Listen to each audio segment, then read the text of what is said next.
beauty disruptor.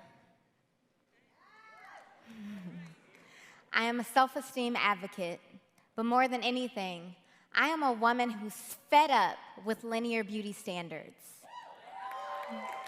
I grew up right here in Detroit, where the ideal image for black girls is light skin with long hair. Well, I'm brown skin.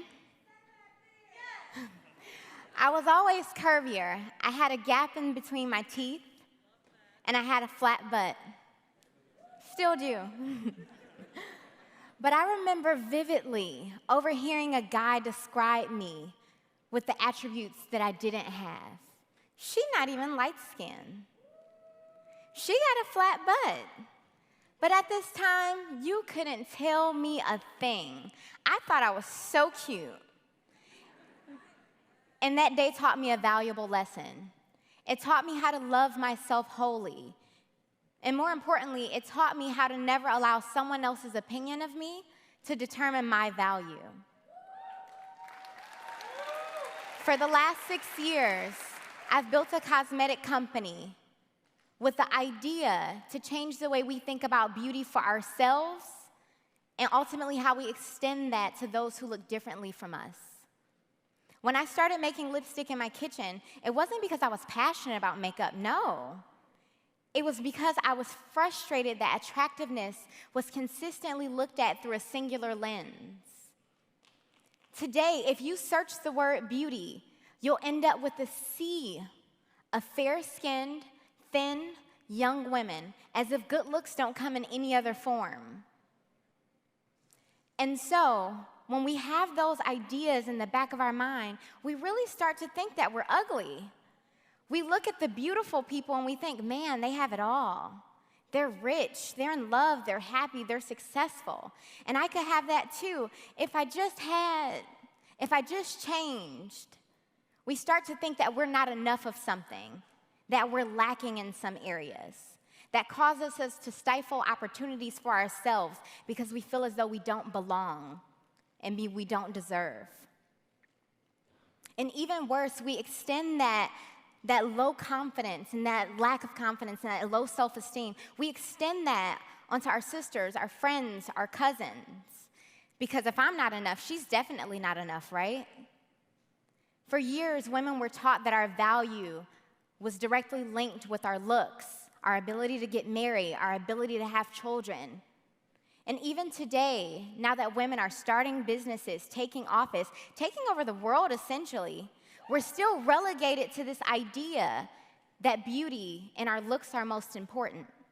We see this in every industry, from Serena dominating on the tennis court, to Hillary running for president, all the way down to Louisiana, where a little girl wasn't permitted to go to school because of her braided hairstyle. Now, braids have always been a long-standing part of African and African-American beauty culture. And just because you don't practice it doesn't mean that you can't accept or respect it. And I don't know about you, but the last time I checked, my hairstyle didn't prevent me from learning. The tutu that I wear on the tennis court doesn't prevent me from winning a Grand Slam. And the color suit that I wear, it certainly doesn't make me ill-equipped to run a country. But what's attractiveness anyway? And shouldn't it be subjective? Well, yes and no. What's attractive has become a popularized understanding of our cultural footprint. What we as individuals believe is attractive is directly stemmed from our environment. That's why men really just want to marry women just like their moms. And as much as we want to hate them for it, they can't help it. That's their first perspective of what beauty and love is. Like if I were to grow up in Ghana, I would value my thick thighs a lot more than I do having grown up in the US. And while the world is becoming more interconnected than ever, we're seeing that the global standard of beauty is quickly becoming the Western standard of beauty. So much so that in countries like South Africa or China, where the population is largely people of color, white women are still at the forefront of these commercial campaigns. So it doesn't surprise me to hear that 70% of women in Lagos, Nigeria, bleach their skin. even though skin bleaching has been linked to cancer. What that tells me is that $10 billion industry is being upheld by this idea that beauty is linear. Those women are just trying to get ahead. This idea leaves plus-size women feeling invalid, mature women feeling as though they age out of their beauty beyond their childbearing years, and ethnic women feeling unwanted. And don't get me wrong, while it impacts women the most, it's not only us who suffer. Most male CEOs of Fortune 500 companies are taller than average because height is linked to attractiveness and power. This is a multi-generational, gender-neutral issue. Our children are growing up not valuing themselves and certainly not being able to extend that love and acceptance onto their peers. Those children grow up with low self-esteem and end up being consumers of weight loss fads, of plastic surgery. Have you guys noticed the plastic surgery trend? Surgery on your butt and thigh is up 4,200% since the year 2000. How crazy is that? And so it makes me think back to when I was a little girl and I thought about me not having a butt. You know, if I didn't have that confidence to keep going on, I could be one of these statistics. So how do we transform? How do we start loving ourselves? Well, first of all, we have to figure out what those triggers are that make us feel less than.